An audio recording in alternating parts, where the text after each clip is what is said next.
Hey, you guys, it's your favorite plus size CandiiRain, and welcome to my vlog interview. 48 hurt. 48 hurt. 48 hurt.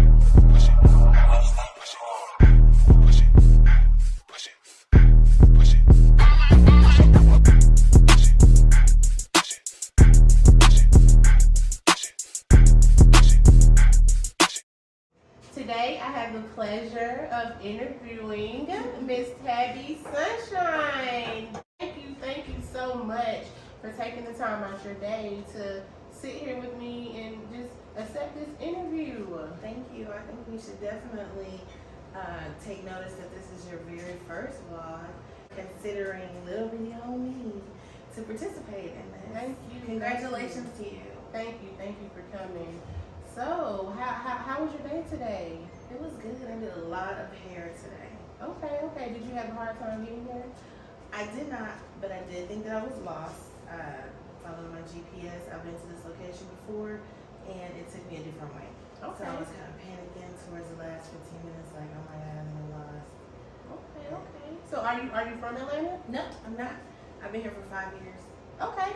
So where are you from? I originate from Chicago, but I moved to Atlanta from Houston. Okay, Houston. Okay, Yes, Chicago. East Shy, right? Okay. I hate when people say that. Okay. So y'all, I want to go ahead and let you guys know how I met Miss Tabbie Sunshine. I met her about 4 years ago? About 4 years ago. And when I say y'all, the first time I heard this lady sing, I mean, she was singing. Like, oh my goodness, like where did you get this voice? I would say maybe both my parents, my biological father and my mother, they both sang. Okay. So I listened to them for years when I was a child living in Chicago. And I remember watching my mom sing. And I would sit on the second row because, of course, I'm the pastor's daughter, so I had front row access. And I remember the deacons would turn around and say, dang, let her sing the song. Because I would be back there going. But I was only, maybe 4 or 5. Okay. So it sings in your family. It is. Okay, so you got it in your blood. I do. Okay. So how old was you when you first started singing? My first word was song, so I would say probably about 2. Okay, 2 years old. Okay, can you remember the song you were singing? I'm told that it was Praise the Lord, Everybody. Okay. Praise the Lord, everybody. Praise the Lord. And my dad came in and he was like, I knew it. Okay. He was very emotional. He was so proud. May he rest. Okay, do you have any children? I do. Okay, how many? I have 2 children. Okay. And they're 10 years apart, girls. Oh, 10 years? Yes. I have a 21-year-old and I have an 11-year-old. Okay. How is that going with the 11-year-old? It's very interesting. Actually, he was living with his father, and then he lives with me. His father passed of COVID in September. Oh, sorry. So it's been very interesting. He's a love child, so all he knows is love, and so we're just loving him through the process. Okay, so how is this with your music career? How the transition with him coming to stay with you? I definitely slowed down a little bit. I just wanted to slowly introduce different looks to him. I'm all tatted and stuff now, and just when he first came, I was gun ho on going down, and he would be like, "Mom, why are your shoulders out, and what's going on?" And we're like, "Oh my goodness." So I had to slow down a little bit on that, and then my partake of communion, and then my herbal lessons, just to kind of be a whole mother again. But I think that we're getting the hang of things, and he will leave for the summer, and I expect to dive right back in. Okay. So do you have any shows that you're doing right now? Yes, I am with a group called the Groove Lounge. Okay. And we are using St. James venue right now once a month, and for April we'll be there on the 20th. And on the 4th Wednesday of every month I'm at Apache right now. Okay. I've heard a lot about Apache. So how long have you been performing at Apache? I've been performing with Apache since before it moved and became Apache XLR. I think that's what it's called right now. But I sang with them when they were original Apache. That's kind of how people, I want to say, heard about me maybe.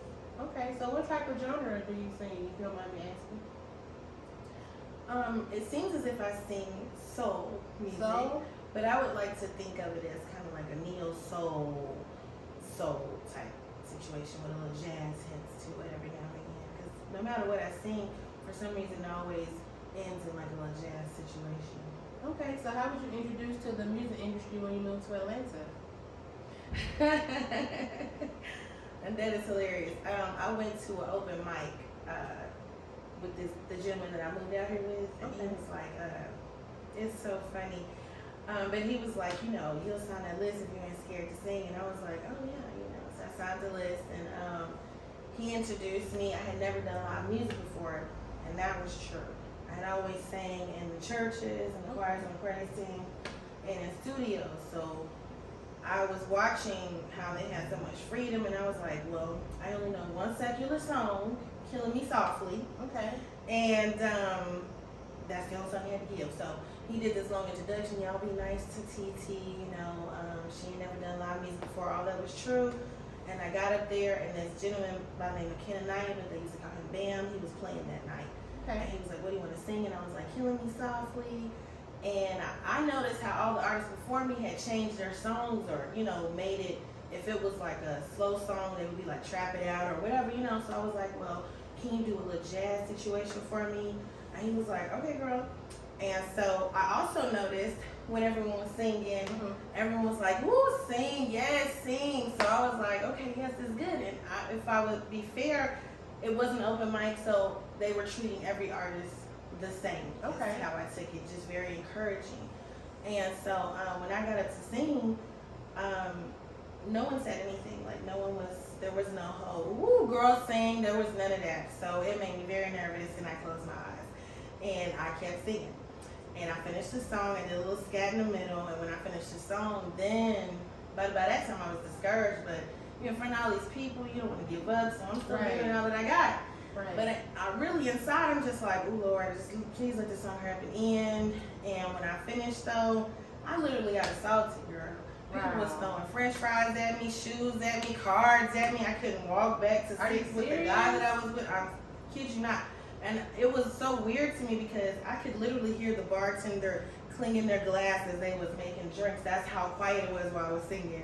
And then afterwards, everyone was just like, who the hell are you? And I was just like, It sounded like some hate to me. No, they were, I don't know what was going on. They didn't hear you like how we hear you. Afterwards, they were just like, hey, I'm going to give you this. Hey, you want to do this, you want to do that. So I don't know what was going on in their mind. I just know afterwards it was like, oh my God, I love you. Can you do this? Can you do that? And that really started me. That changed everything. And then I went and sang at Apache. But before that, it was Peace of Art. Okay. It So changed my whole life. Yes, that one night changed my whole life. And Heather kept saying to me, I know you can sing. I feel like you can sing. But I didn't want to sing at Apache because of how I moved out here. I didn't want to step on anyone's toes. Right. And so I was very reluctant. And one night I sang, but I made sure I was the last singer. But of course, that one night, being the last singer, I still gave it all, and it just kept going. Okay. So, what are some of the have you ever performed at a celebrity event? I wouldn't say a celebrity event, but like I've opened with a bunch of my friends. We opened for Kiki Wyatt. Okay. For Angie Stone. This is all underneath the umbrella of Groove Lounge. We just did something with Molly Music. Okay. Recently. Let's see, Q Parker, Tweet. So yes, I guess. Okay. So are you managed by anyone right now? I am not managed by anyone. Okay. Are you looking for a manager? Yes, I am. Okay. So if you could tell your viewers out there right now, what are some new things coming for you for 2022? I am working on my single right now.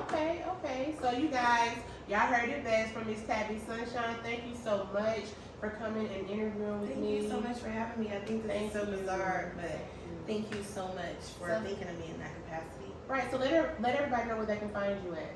Okay, you guys can find me on Instagram at _Tabbie TABBIE Sunshine _. And I also braid hair, which is something that I forgot to tell you guys. And you can look up my work at It's Me Tabbie, ITSMETABBIE.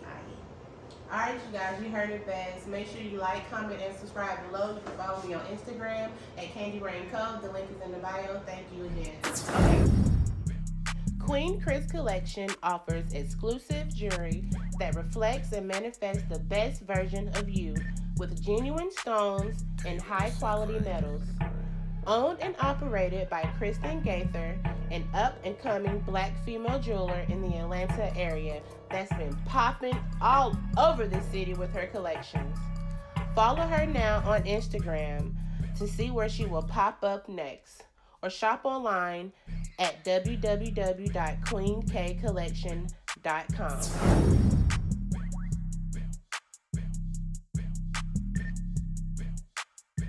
Make sure to like, comment, and subscribe at Candiirainco.